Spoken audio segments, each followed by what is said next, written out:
All right, it is a feud unlike any you might have seen before. The bickering here pitting homeowner against homeowner and tearing apart a Peoria neighborhood. 3 Side's Gary Harper says the controversy centers around a painted middle finger that one homeowner says is art.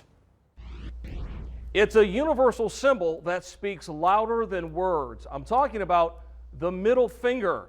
Now imagine that giant symbol being painted on the front of a garage door in your neighborhood. Is it art or is it freedom of speech?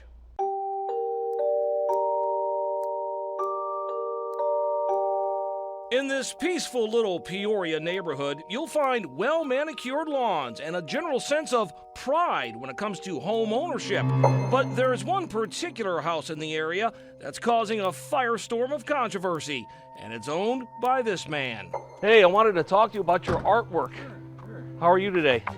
His name is Ernie Lees, and he has a unique way of showing how he feels about his neighbors.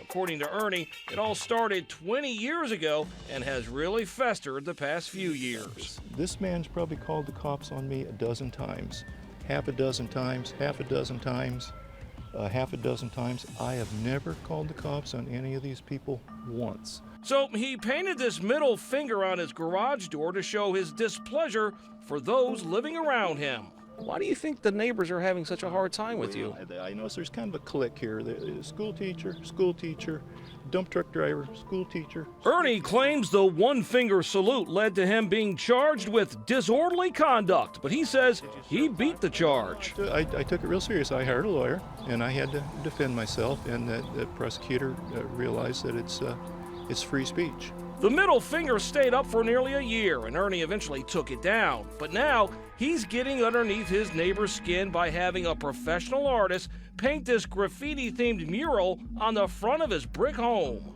What about the skull? The skull doesn't seem very friendly, very neighborly. No, it's just the typical, you see it a lot on, you Google, it's the Joker. As for neighbors, they all claim they've tried to get along with Ernie, but says his actions are odd. He keeps a pickup truck full of toilets in his driveway. He's posted yellow caution tape all around his property. This keep out sign pretty much means what it says. And he even keeps this ice cream truck parked out front, even though he doesn't sell ice cream. And now there's this mural, which Ernie says will eventually stretch across his entire home. It's not that it's colorful. I wouldn't mind if it was just color, but there is a horrible, horrible face on there that is frightening. Ernie's mural is not only causing the neighborhood to talk, but it's also causing arguments and turning neighbor against neighbor. Harry Domas lives in the neighborhood and says the critics should just leave Ernie alone. He owns the house. He owns the house. So you're saying he can do what he wants because this is the United States of America. We have freedom to do what we please as long as we're not hurting somebody else. It's a sentiment that Peoria city officials say they reluctantly have to agree with because there is absolutely no code on the books that can stop what Ernie's doing. Jay Davies is with the Peoria Police Department. This is his private property. He certainly has a right under the First Amendment to express himself, and we respect that. The city of Peoria says it will continue to keep an eye on this neighborhood and monitor any developments. But for now, two things are definite. Tension in this neighborhood will continue to mount, and Ernie will go on expressing himself. In fact, just days after 3 on Your Side's visit, homeowners in the area sent video of Ernie sketching out what they believe will be another middle finger. Let me ask you this. You seem like a reasonable guy. Is there any way to kind of patch things up with you and the rest of the neighbors? I've been asking myself that question for 20 years.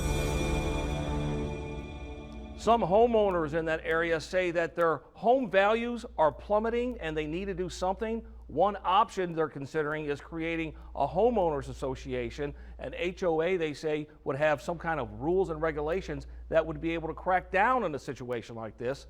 If there's an update, I'll certainly let you know. I'm Gary Harper, 3 on Your Side.